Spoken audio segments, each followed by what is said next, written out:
연불한 것에 대한 요지를 좀 알아보겠습니다. 달마대사께서 달마관심론에서 말한 대로 연불의 진정한 의미를 제대로 바른 길을 알고 바르게 연불하면 반드시 성취가 있을 것이고, 그런 반면에 그 연불하는 뜻을 깨닫지 못하고 한다면 그것은 삿된 것이다 라고 말하였다는 것입니다.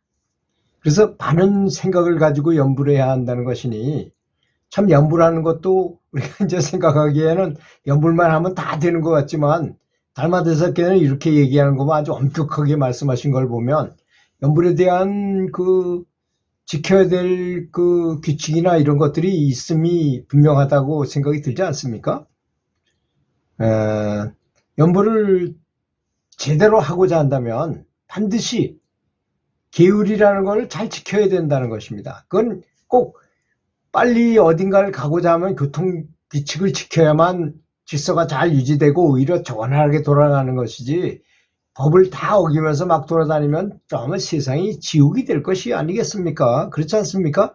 지나다니는 여자가 마음 든다고 막 껴안고 남의 집에 있는 멋지게 수인도에 이렇게 장식되어 있는 음식이 유리를 깨고 막 꺼내 먹는다면 이게 바로 지옥 같은 곳이지 어디 그 사람이 사는 곳이겠습니까? 그런 것처럼 계율이라는 건 그런 역할을 하는 것다는 그런 얘기입니다.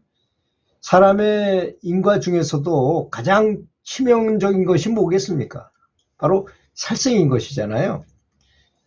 내가 직접 죽이는 것도 위중하지만 남의 살을 먹는 것도, 남의 고기를 먹으면 자기만 잘 되고 나는 다른 것들을 죽인 걸 용인한다는 결과잖아요. 그 먹는다는 것 자체가. 우리는 그런데 참 안타까운 것은 채식을 해야 되고 왜 채식을 해야 되는지 교육시켜준 사람이 없었어요.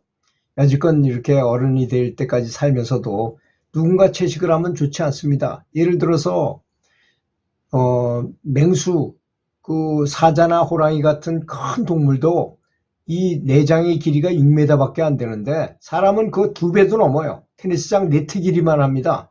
2배 정도 더 크거든요. 근데 고기를 먹으면 그 사자나 호랑이 같은 육식동물들은 고기를 먹게 되면 아주 강한 위액이 나와서 그걸 고기를 녹여서 소화를 금방 시킵니다. 그래서 빨리 배출시켜야 돼요. 그런데 사람은 잡식성이라 하지만 사실은 채식해야 되는 것이거든요. 어금니가 편편한 걸로 보면. 그래서 그 고기가 안에 들어가서 빨리 배출돼야 하는 것임에도 불구하고 2배 정도 시간을 더 두게 되니까 독이 생긴다는 거죠. 그걸 장내독이라고 합니다. 그럼 만병의 근원이 된다는 거죠. 사실 그 광우병이라는 것도 알고 보면 풀 먹어야 되나, 풀이나 곡식을 먹어야 되는 그 소한테 동물의 뼈 같은 거, 살 같은 거를 갈아가지고 줬어요. 그러다 보니까 그런 병이 생기게 됐다는 말이 있어요. 그렇게 항상 채식동물은 채식을 해야 되는 것이고 육식동물은 육식을 하게끔 돼 있는 것이잖아요. 그래서 그런 인과 중에서도 가장 치명적인 게 살생업이라는 걸 알고 이런 거 좀 지켜야 되지 않겠는가, 이렇게 생각을 합니다. 사실 인과를 가만히 생각해 본다면 나는 남의 살을 먹고 죽이기도 하면서 나는 잘 되겠다고 연부를 한다. 이게 앞뒤가 안 맞아, 언행일치가 안 되는 일이라는 것입니다. 그래서 부처님께서는 팔정도를 잘 지키라는 말씀을 하신 것입니다. 이걸 헛되이 들어서는 안 된다는 것입니다. 팔정도에 보면 어떻게 해야 직업도 어떤 직업을 선택하고 뭐 하는 행실에 대해서 자세하게 나와 있지 않습니까? 그걸 제대로 지키려고 노력해야 된다는 것이죠. 이체유심조인 것이잖아요.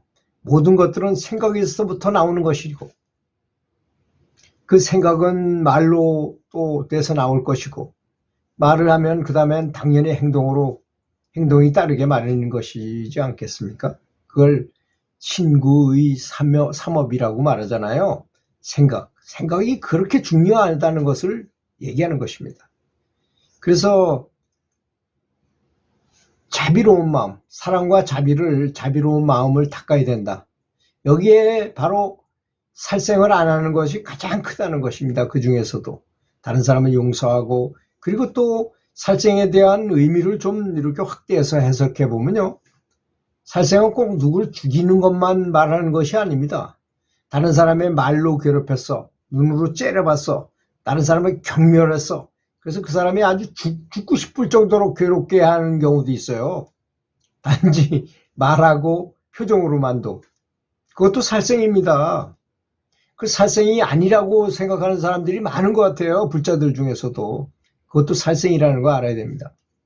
제가 아주 끔찍한 걸 한번 본 적이 있는데요. 그게 뭐냐. 어떤 영안이 열린 사람이, 이 여자가 굉장히 대장부 같은 여자야. 아주 굉장히 활달하고 사업도 잘하고 사장님이고 그런 여자가 가위가 눌려가지고 항상 괴로워하는 거예요. 그래서 영안이 열린 사람이 가보니까 그 사람이 가위에 눌릴 때를 딱 보니까 어떤 남자가 올라타가지고 목을 조리더라는 겁니다. 그래서 이렇게 생긴 사람이 누구냐 그랬더니 그 여자의 남편이었다는 거죠. 그 남편인데 그 여자가 워낙 기가 세고 활기차고 그러니까 남편은 돈도 못 벌고 말도 잘 못하고 꽁생원이었다는 것입니다. 그러니까 너무 과실했대요. 말로 그냥 굉장히 괴롭히고 그 부인이 그렇게 개되지만도 못하게 그 남편을 대했다는 겁니다. 그래서 죽은 다음에 원수를 갚기 위해서 그 영가가 떠나지 못하고 몸을 강제로 만들어가지고 그걸 억누르는 거야. 원수 갚기 위해서. 그런 끔찍한 일도 벌어진다는 것입니다. 실제 있었던 일입니다. 이 일이. 그런 것처럼 이렇게 다른 사람을 무시하고 괴롭히고 경멸하는 것도 큰 업보를 갖게 된다는 점, 살생하는 것과 똑같다는 점을 알아야 될 것입니다. 부처님께서 또 염불은 사실 마음으로 하는 것이잖아요. 결코 말로 하는 소리인 것으로만 생각해서는 안 된다는 것입니다. 염불이라는 건 뭐겠습니까? 부처님을 떠올리고 부처님의 뜻을 받들고 부처님의 마음을 그대로 전수받고자 하는 말을 아니겠습니까? 그러니까 마음으로 해야 되는 거죠. 성심으로. 그 부처님의 고귀한 뜻을 안다면 염불할 때 정말 부처님을 극존중하면서 염불해야 될 것입니다. 부처님이 가르친 것은 달이지, 달을 가르치기 위해서 염불을 하라고 하신 것입니다. 그 부처님의 손가락 끝을 보면 안 되잖아요. 염불을 하라고 하신 의미를 알아야 됩니다. 뒤에 있는 진정한 의미를 알아야 됩니다. 자기 속에도 부처가 있어요. 우리 속에도 자성불이 있습니다. 그렇지 않습니까? 아미타가 있어요. 아미타 부처 같은 똑같은 아미타불이 우리 마음속에도 있습니다. 무량광과 같은 빛이죠. 사람은 사실 이 육신적인 게 사람이 아닙니다. 사람 몸속에 있는 빛인 것입니다. 무량광이 있어요. 그걸 깨우기 위해서 부처님이 아미타불을 부르라고 하는 것이라는 것입니다. 그래서 손가락을 이렇게 달을 가르치는데 손가락 끝만 보면 안 되겠죠. 진짜 어딜 가르치는지를 보셔야 될 것입니다. 그런 뜻이라는 것입니다. 그물은 반드시 고기를 잡기 위한 것이지 그물은 딴 용도로 쓸 수가 없는 것입니다. 그렇죠? 그렇지 않습니까? 그물은 고기 잡을 때만 쓰는 거잖아요. 그런 것처럼 고기를 잡으면 그물은 필요가 없어지는 거죠. 그건 잊어야 하는 것입니다. 염불소리보다는 자성불을 생각하라는 것입니다. 바로 달을 가르쳤다는 것이 바로 자성불을 깨우라는 것입니다. 자성불을 흔들어 깨우라는 것입니다. 염불을 계속하게 되면 이게 쉽게 깨어나지 않기 때문에 주구장천 염불을 계속해야 되는 것입니다. 염불은 자기 내면에 있는 자성불을 깨우기 위한 것이며 실체를 알고 그렇게 행해야 된다는 것입니다. 그래서 공연불이라는 말도 있잖아요. 이 염불로 뭐 다른 사람한테 돈을 받고 하거나 무슨 뭘 하기 위해서가 아닙니다. 공짜로 해주는 것이 염불이고 그런 것입니다.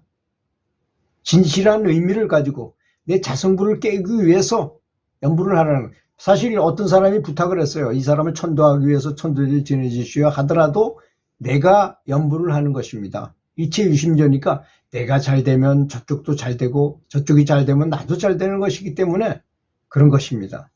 그런 진정한 숨은 뜻을 부처님이 가르치고자 하는 방향이 무엇인지를 알고 연부를 하시면 큰 후염이 있을 것이라고 믿습니다. 들어주셔서 감사합니다.